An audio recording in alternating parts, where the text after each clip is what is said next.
So you may have heard about this story about the migrants breaking through razor wire in El Paso to cross the border in a wild scene. But did you hear about this one? Drone video reveals massive New York City migrant tent city kept under wraps. We're going to talk a little bit about both of those. First of all, I got to point out that this is also a little bit of a sensationalist headline, because if you watch this video, it's not very long, you're going to see that it's not as bad as it sounds, and yet it still is bad.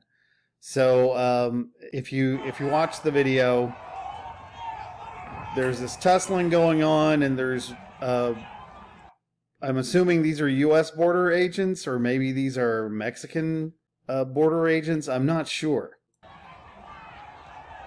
But there's people in military gear with their helmets on, and they've got guns.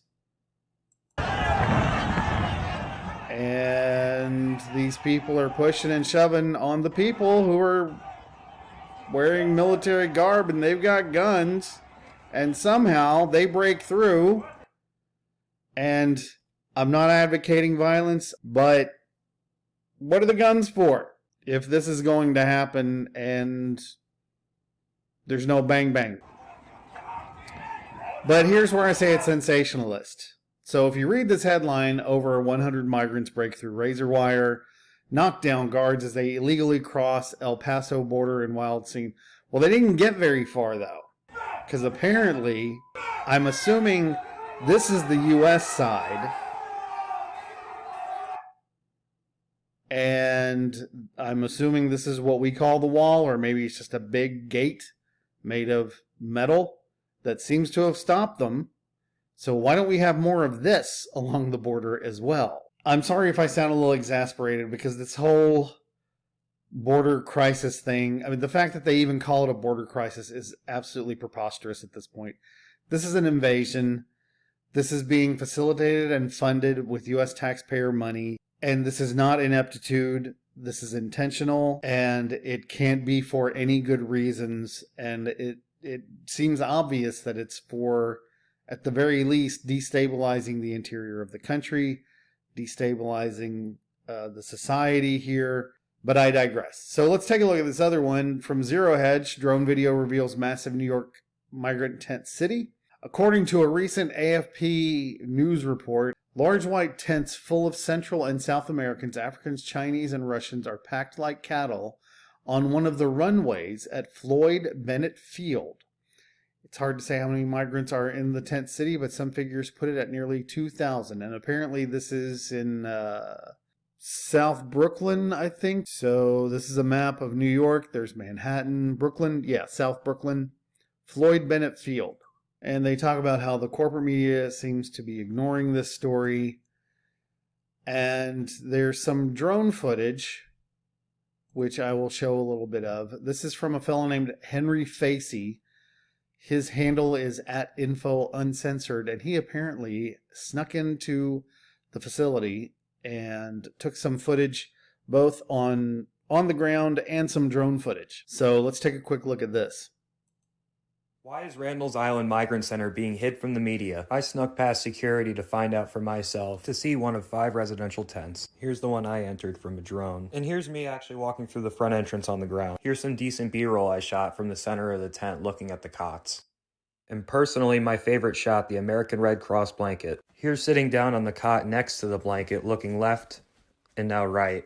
American Red Cross is not political. They're just trying to help people. So if there's people in trouble, even if the government, through funding money through NGOs and the UN, is encouraging these people to come here by giving them financial incentives and cell phones and court dates that are 10 years in the future, the Red Cross, I don't think there's any big issue with the Red Cross handing out blankets to people who are obviously at this point in need of some shelter and some help. Further that way, I saw another American Red Cross blanket. As I walked by mostly African and Hispanic single men, I noticed some numbers on the wall.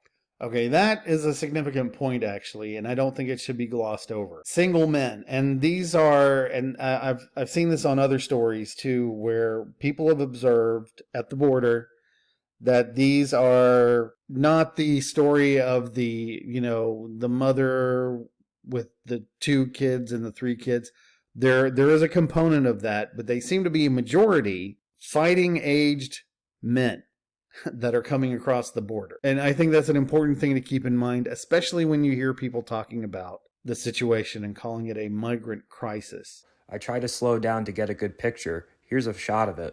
There are at least 50 rows and over 500 cots in this tent. Next, let's go over the security. The inside I saw Allied Universal. Outside I saw Aero Security. The state of New York also hires guards for this place as well. Here's the Aero security guard trying to hide her ID. They also have New York City Parks Enforcement, and they have many NYPD around.